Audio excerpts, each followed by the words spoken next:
Hello everybody and welcome. In this video I'm going to show you how to pair your earbud Sony with your Android device. You have to start by open settings and now go to connected devices. After that click pair new device and now open the charging case and remove your earbuds from the charging case.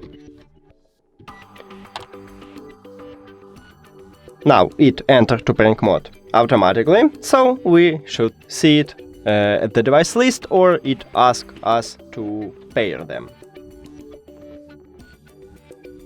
And as you can see, it just asks us, so click connect, or you can also see it at the device list here. As you can see right here, we can see it at the device list.